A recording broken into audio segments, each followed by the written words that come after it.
लेकिन जब वो इस तरह के कॉम्प्लिकेशंस में चले जाते हैं तो फिर एक बहुत बड़ा सवाल उठता है कि दैट मीन्स कि देयर इज सम गैप।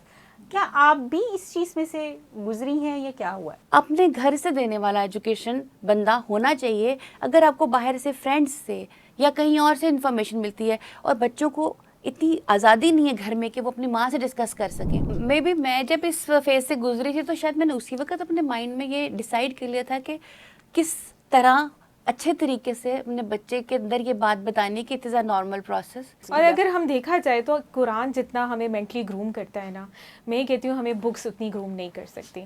अगर हम उसी को समझ के पढ़ लें तो हमें हर चीज़ वहाँ पे आपकी एक लड़की के पीरियड से लेके सेक्स एजुकेशन तक के आपको कौन कौन सा हलाल तरीका है, किस तरह करना चाहिए, आप लोगों को सारी डिटेल मिल जाती है। ऐसा डी ट्रैक हुआ ना, जब मुझे बताया उन्होंने तो डी ट्रैक ऐसे कर दिया ना कि हम लोगों को सिर्फ ठीक है अभी ये गुजर है पीरियड से तो बस इतना ही बताओ, इससे आगे का नहीं बताना। अच्छा अच्छा अच्छा। अब जैसे मैं थी, मैंने अपने सोचा हुआ था कि मेरी बेटी सर्टेन एज तक जाएगी तो मैंने उसको ये चीज़ें पहले से बतानी हाँ, है। और फिर हम ये समझते हैं क्योंकि दिमाग में शायद कहीं ये आया हुआ है कि ये फीड किया हुआ है ना, ये बुरी चीज़ है, ये गंदी चीज़ है, ये शाइनेस वाली चीज़ है, इस पे शर्म आनी चाहिए। मैंने तो इस चीज को Exactly. बहुत फील किया क्योंकि नहीं पता था ना बहुत सारी चीजों को, तो वो आगे पता चलेगा कि अभी हम क्या क्या बताते हैं, तो वो तो बहुत ज्यादा मैंने इस चीज की वजह से फेस किया, बहुत ज्यादा फेस और किया। अगर हम देखा जाए तो कुरान जितना हमें मेंटली ग्रूम करता है ना, मैं कहती हूँ हमें बुक्स उतनी ग्रूम नहीं कर सकती। अगर हम उसी को समझ के पढ़ लें तो हमें हर चीज़ वहाँ पे आपकी एक लड़की के पीरियड से लेके सेक्स एजुकेशन तक के आपको कौन कौन सा हलाल तरीका है, किस तरह करना चाहिए, आप लोगों को सारी डिटेल मिल जाती है। बिल्कुल, और बहुत वो खूबसूरत। ये एक आपका सोशल सर्कल के लिए इन चीज़ों का नॉलेज होना बहुत ज़रूरी है, क्योंकि अगर ये घर में नहीं मिलेगा तो बच्चे फिर डी ट्रैक होते हैं।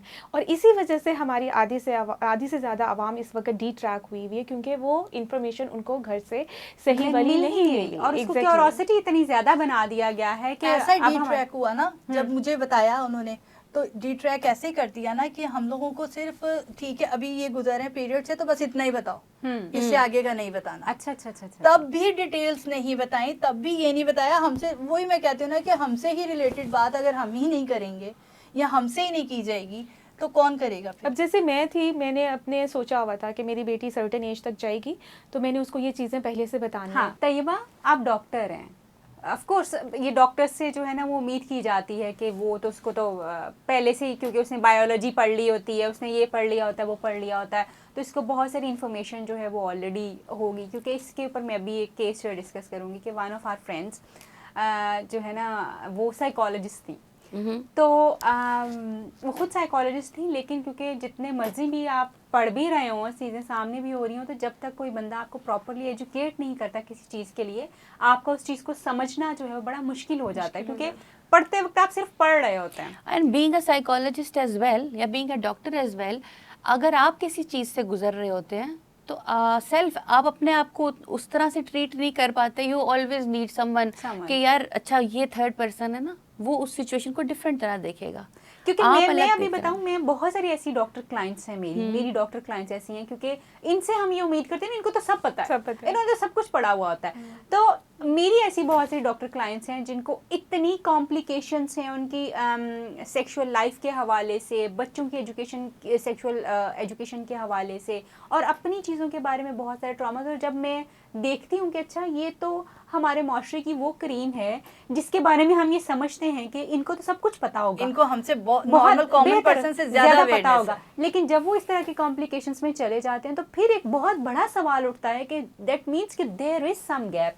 क्या आप भी इस चीज़ में से गुजरी हैं या क्या हुआ है कि मसलन सब कुछ, अब जैसे हम उम्मीद कर रहे हैं कि आप तो डॉक्टर हैं, आपको हम सबसे ज़्यादा बेहतर शायद पता हो। ठीक है, जो कुछ हम बुक में पढ़ रहे हैं, हाँ, ऑब्वियसली जब हमने एमबीबीएस अभी स्टार्ट नहीं किया, अभी हमने biology बायोलॉजी वगैरह स्टार्ट की, तो we are discussing frogs and animals and their cycle.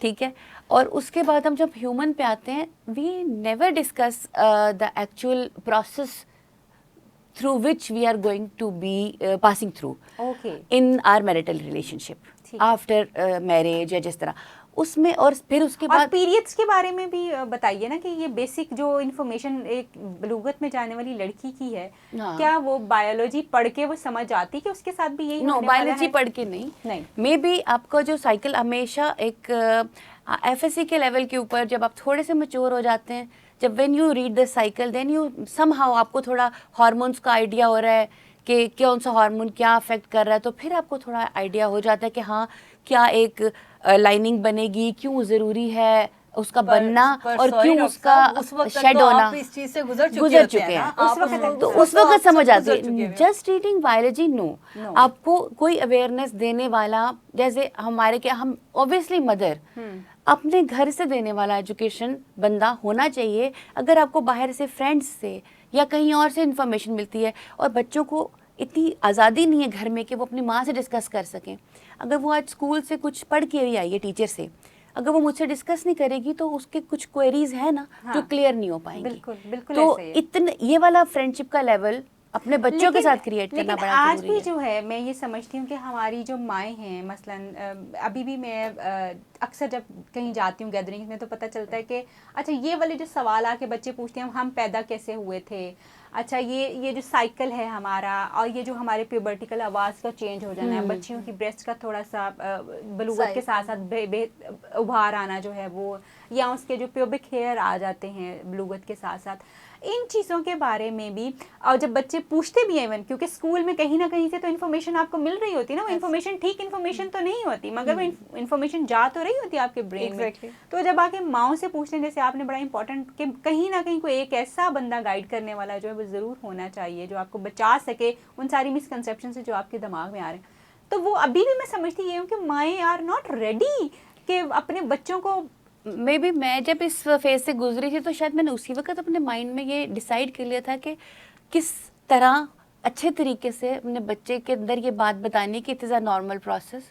इसके लिए परेशान नहीं होना, इसके लिए मेंटली प्रिपेयर रहना है, इसके लिए मैनेज कैसे करना है, सेल्फ क्लीनिंग क्या चीज़ है फेस किया वो। हाँ वो मैंने नहीं से। अल्हम्दुलिल्लाह I tried my level best कि ये सब चेंजेस आने से पहले they knew my kids new कि इसको हमने मैनेज कैसे करना है, हमने क्लीनलीनेस का ख्याल कैसे रखना है। जबरदस्त, वेरी नाइस। तो एक चीज़ मैं यहाँ पे इससे रिलेट कर सकती हूँ कि हम स्कूल में पढ़ते हैं तो कभी हम मैथ में वीक होते हैं, कभी हम इंग्लिश में वीक होते हैं, तो हम घर से एकेडमी के लिए थोड़ा सा करते हैं।